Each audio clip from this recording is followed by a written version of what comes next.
नमस्कार, मैं वीरेश ठाकुर हार्दिक अभिनंदन करता हूं एचपी शिक्षा चैनल पर। तो अभी मौजूद हुए आपके समक्ष हिमाचल प्रदेश के दिन की ताज़ा खबरों के साथ।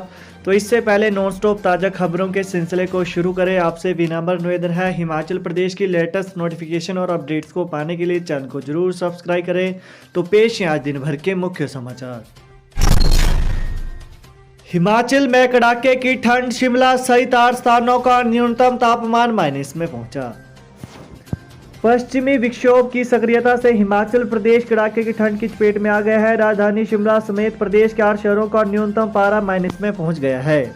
वहीं बुधवार की रात प्रदेश में सीजन की सबसे ठंडी रिकॉर्ड हुई। सड़कों पर कोहरा जमने लगा है। वहीं कई क्षेत्रों में पीने के पानी के पाइप भी जम गए हैं। मौसम विज्ञान केंद्र शिमला ने शुक्रवार को मध्य पर्वतीय क्षेत्रों शिमला, सोलन, सिरमौर, मंडी, कुल्लू, चंबा और उच्च पर्वतीय क्षेत्रों किन्नौर व लाहौल स्पीति में बारिश और बर्फबारी का पूर्वानुमान जताया है। वहीं मैदानी जिलों ऊना, बिलासपुर, हमीरपुर और कांगड़ा में मौसम साफ रहने के आसार है। इसके अलावा बात करें तो 18 से 20 दिसंबर तक पूरे प्रदेश में धूप खिली रहने की संभावना है। गुरुवार को राजधानी शिमला में दोपहर तक मौसम साफ रहा। मंडी नाले में गिरी कार, मां की मौत, बेटा, बहू व पोता घायल। हिमाचल प्रदेश के मंडी जिले में पठानकोट नेशनल हाईवे पर मैंगल के पास एक कार HP 826939 अनियंत्रित होकर नाले में जा गिरी। हादसे में एक महिला की मौत हो गई, जबकि उसका बेटा, बहू और पोता गंभीर रूप से घायल हो गए। हादसा वीरवार शाम करीब 3:30 बजे का बताया जा रहा है।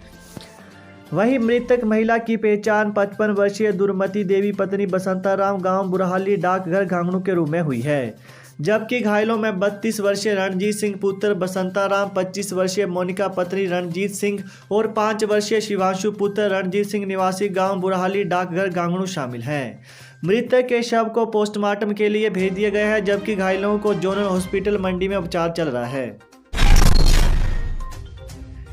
3 दिवसीय प्रवास पर हिमाचल पहुंचे RSS प्रमुख मोहन भागवत। राष्ट्रीय स्वयंसेवक संघ RSS के सर संचालक डॉक्टर मोहन राव भागवत 16 से 19 दिसंबर तक हिमाचल में रहने वाले हैं। वीरवार को वे शिमला पहुंच गए। मोहन भागवत के हिमाचल प्रवास की पुष्टि प्रांत प्रचार प्रमुख महीधर प्रसाद ने पूर्व में ही कर दी थी। उन्होंने बताया कि संघ प्रमुख मोहन भागवत 16 को कांगड़ा पहुंचेंगे और 19 दिसंबर की रात को लौटेंगे। इस दौरान 17 दिसंबर को गुप्त गंगा कार्यालय कांगड़ा में संगठन श्रेणी एवं जागरण श्रेणी के राज्य स्तरीय कार्यकर्ताओं की बैठक होगी। 18 दिसंबर को हिमाचल के सभी प्रचारकों की बैठक होगी, जबकि 19 दिसंबर को सुबह 10 बजे कांगड़ा नगर में स्वयंसेवक सीधे शारीरिक गतिविधियों में शामिल होंगे। राज्य के अन्य स्वयंसेवक 1300 स्थानों से ऑनलाइन माध्यम से भाग लेंगे। वहीं सुबह 11 बजे सर संचालक पूरे प्रदेश के स्वयंसेवकों को ऑनलाइन मार्गदर्शन देंगे। सरकारी बैंकों के निजीकरण के विरोध में चंबा में बैंक कर्मियों की हड़ताल। सरकारी बैंकों के निजीकरण के विरोध में बैंक कर्मियों ने हड़ताल शुरू हो गई है। यह हड़ताल यूनाइटेड फोरम ऑफ बैंक के आह्वान पर की गई। 2 दिवसीय इस हड़ताल के पहले दिन वीरवार को जिले के सभी सरकारी बैंक बंद रहे। इससे बैंकों में कोई लेन देन नहीं हुआ। National confederation of bank employees NCB के जिला प्रवक्ता अतुल कुमार गुप्ता ने बताया कि बैंक कर्मियों की हड़ताल केंद्र सरकार के बैंकों के निजीकरण के फैसले के खिलाफ है। उन्होंने कहा कि चंबा में वीरवार को बैंक कर्मियों ने प्रदर्शन किया और सरकार के खिलाफ नारेबाजी की। उन्होंने कहा कि हड़ताल के चलते सभी सरकारी बैंकों पर ताला लगा रहा। दृष्टिबाधित अभ्यर्थी को CTET में बैठने से रोका, उमंग फाउंडेशन हाईकोर्ट में दायर करेगा याचिका।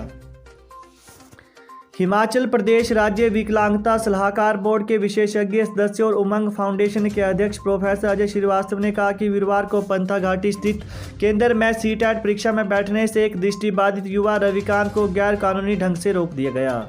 पंथा घाटी स्थित परीक्षा केंद्र में उसके साथ दुर्व्यवहार भी किया गया। परीक्षा केंद्र ने CBSE के स्पष्ट दिशा निर्देशों को मानने से भी मना कर दिया। वहीं इसके अलावा उन्होंने कहा कि वो इसके खिलाफ हाईकोर्ट में याचिका दायर करेंगे। प्रोफेसर अजय श्रीवास्तव ने बताया कि मंडी के रहने वाले दृष्टिबाधित रविकांत की विकलांगता 50% है। परीक्षा में लिखने के लिए उसे राइटर की आवश्यकता होती है। गुरुवार को पंथा घाटी में एक परीक्षा केंद्र में उसे कहा गया कि वह एक क्लास जूनियर राइटर लाए। हाईकोर्ट देरी से मामला दर्ज करवाने वाले अफसरों की जिम्मेदारी तय करो।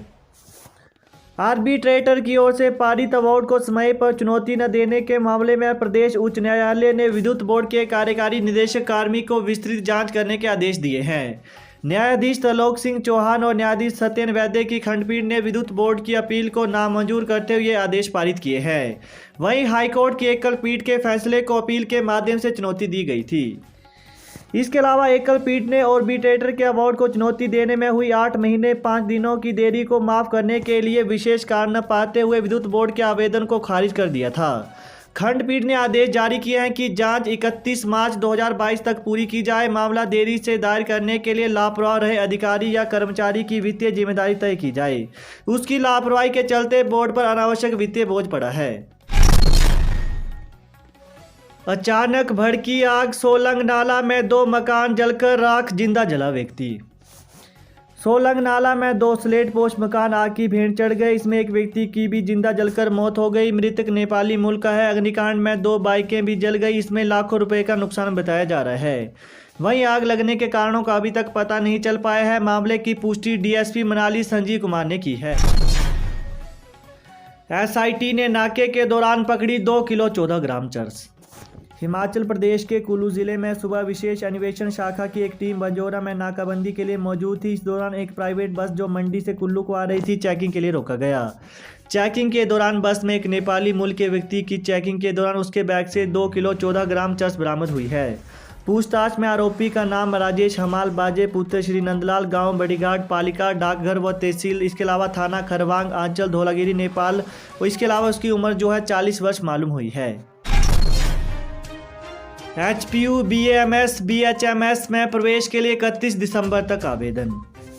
मेडिकल और डेंटल कॉलेजों में सत्र 2021 के लिए चल रही काउंसलिंग की प्रक्रिया के बाद अब हिमाचल प्रदेश विश्वविद्यालय ने BAMS आयुर्वेद और BHMS होम्योपैथी कोर्स में प्रवेश के लिए आवेदन मांग लिए हैं। ऑनलाइन आवेदन के लिए विश्वविद्यालय ने एडमिशन पोर्टल को खोल दिया है। दोनों कोर्स में प्रवेश के लिए पात्र उम्मीदवार 31 दिसंबर तक ऑनलाइन आवेदन कर सकते हैं। कल अध्यापकों के 61 पदों पर भर्ती के लिए डाइट धर्मशाला में शुरू होगी काउंसलिंग। कल अध्यापकों के पदों पर भर्ती हेतु काउंसलिंग डाइट धर्मशाला में 20 दिसंबर से शुरू हो रही है। काउंसलिंग सुबह 10 बजे से शुरू होनी है। 20 दिसंबर को जिला कांगड़ा, 21 दिसंबर को जिला मंडी, कुल्लू, किन्नौर, लाहौल स्पीति, 22 दिसंबर को चंबा, उन्ना, शिमला, सोलन व 23 दिसंबर को हमीरपुर, बिलासपुर व सिरमौर जिला के अभ्यर्थी भाग लेंगे। शीतकालीन स्कूलों में 17 दिसंबर से शुरू होगी 1ली से 8वीं कक्षा की परीक्षाएं। हिमाचल प्रदेश के शीतकालीन स्कूलों में शुक्रवार 17 दिसंबर से 1ली से 8वीं कक्षा की परीक्षाएं शुरू होनी है। 3री, 4थी और 8वीं कक्षा की परीक्षाएं स्कूल शिक्षा बोर्ड लेगा। अन्य कक्षाओं की परीक्षा स्कूल प्रबंधन अपने स्तर पर करवाएगा। 3री, 4थी और 8वीं कक्षा में करीब 84,000 परीक्षार्थी परीक्षा देंगे। शिक्षा बोर्ड ने शीतकालीन परीक्षा वाले स्कूलों को प्रश्न पत्र भेज दिए हैं। वहीं शीतकालीन स्कूलों में 17 दिसंबर से 8वीं कक्षा की परीक्षाएं शुरू हो रही हैं। इस दिन अंग्रेजी विषय की परीक्षा होनी है। 3री और 5वीं कक्षा की परीक्षा 18 दिसंबर से शुरू होंगी। सरकार ने बुलाई HRTC की BOD, पीस मिल वर्करों की मांग पर होगा फैसला। हिमाचल प्रदेश सरकार ने 18 दिसंबर को हिमाचल पथ परिवहन निगम HRTC की निदेशक मंडल BOD की बैठक बुलाई है। इसमें पीस मिल वर्करों की मांग पर फैसला हो सकता है। यह वर्कर 17 दिनों से टूल डाउन हड़ताल पर है। अब वर्कशॉप में तैनात तकनीकी कर्मचारी भी उनके साथ हड़ताल पर चले गए हैं। ऐसे में 1000 से ज़्यादा बसें रिपेयर के लिए वर्कशॉप में खड़ी हैं। इससे करीब 200 रूट प्रभावित हो गए हैं। हालांकि HRTC प्रबंधन ने पीस मिल वर्करों और तकनीकी कर्मचारियों को हड़ताल खत्म कर काम पर लौटने के लिए पत्र लिखा है। तो यही थी हिमाचल प्रदेश की दिन की ताज़ा खबरें। तो हिमाचल प्रदेश की लेटेस्ट नोटिफिकेशन और अपडेट्स को पाने के लिए चैनल को जरूर सब्सक्राइब करें। Thanks for watching. जय हिंद, जय हिमाचल।